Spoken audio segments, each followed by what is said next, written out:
Hannah made this book about mandalas.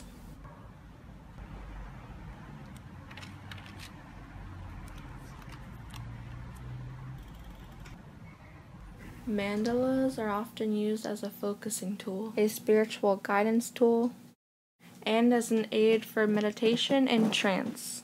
I made a little book. It's nothing that's special, but it's like a little book on mandalas, and it was kind of like the origin of the mandala and then how you can actually use them to meditate and stuff like that. And I literally sat and thought about it because I'd found a little book when I was in India, and it was just like a little paperback. Like, it was quite shit. It was really, what was in it was, yeah, no offense, it was really good content, but it didn't look anything special, and I was like, nobody would really pick that up because it doesn't look like anything. So I tried to utilise it and be like, right, let's make a version of this that'll get it out there a bit more. So I did that, and I literally decided that I wanted to make it, and then I sat down and, like, my friends were like, oh, you should do this, and then Ollie was like, oh, what if you did this? And literally I made it in 2 days, and then I got it printed the day after that, and then it was done. It were on sale, and now they've gone. Hannah and Ollie made very original mandalas. They made 3 different designs. They were all signed by both of them. They put them on sale on Hannah's website, blackstabbath.co, and sold them.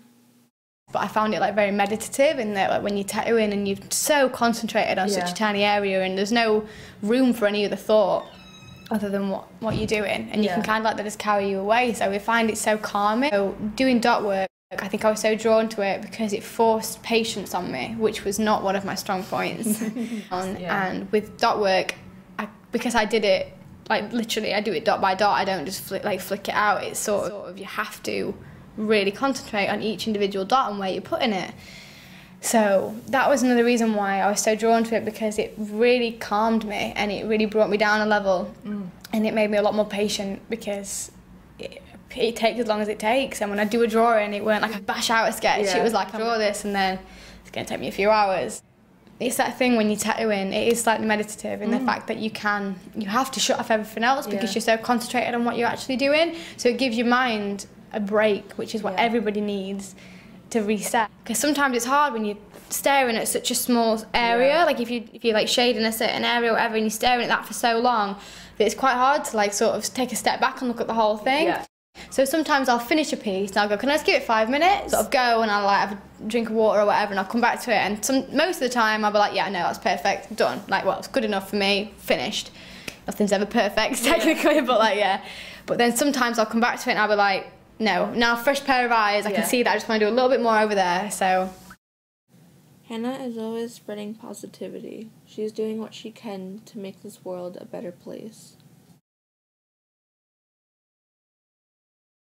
But don't be as hard on yourself, because sometimes you'll do a tattoo and you're like, yeah, it looks fucking sick, I smashed that. Well done me. Yeah, give yourself a little bit of kudos, do you know what I mean? It's not like everybody's going to lose any respect for you and think that you're arrogant, because that's not the case, but you should be proud of your own work, definitely, and there's always room for improvement, of course there is, and there's always room for progression, but at the same time, like, I don't think you should ever put yourself down for your work and say you should always strive for more and always.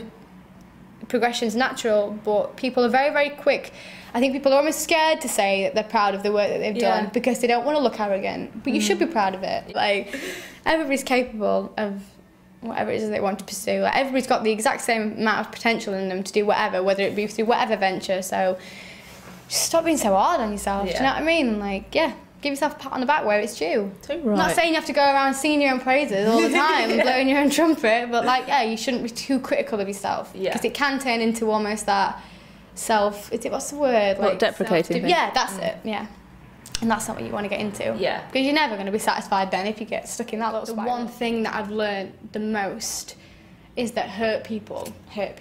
Like, if you are happy and comfortable and confident within yourself, no matter what someone else says or does to you, you can see it for what it really is, which is usually, like, you know, if someone's being horrible to you in school. It's what I learned, because I had like trouble in school where people that you think care a lot about you and then they turn on you and you don't understand why, and it's so hard not to take that personally, but you can't, because it's not always a reflection on, it's not always true, do you know what I mean? Sometimes it's a reflection of what they feel within themselves. Or something they're going through that's affecting how they feel about it. 100%. But like, people will But again, rather than confronting that sadness that everybody feels a little bit, it's easier to project it on someone else or to take it out on someone else, and it's not an answer. Like whether it is or it's not true, the things that you believe about someone, it's nothing to do with you, and it's got nothing to do with your life. It's got no effect on your life. It's got no weight at all, and it doesn't affect you in your life at all personally. So why on earth would you feel the need to go out of your way to bring someone else down? And it's just like, especially if something feels right, just why would you? Don't overthink it. Do you know what I mean? Just do it. If it feels good, do it, and just get it out there and better. But it's about being more and more peaceful and more content within yourself, by yourself, before you can be like that with anybody else. At that moment when something seems so important, it's really hard, and it really pisses you off sometimes as well when someone else points it out that it's not that important, because it is to you at that moment. But it's important to put that back in perspective and realise that it's not, and none of this stuff is, and none of this bitchiness and none of it's important.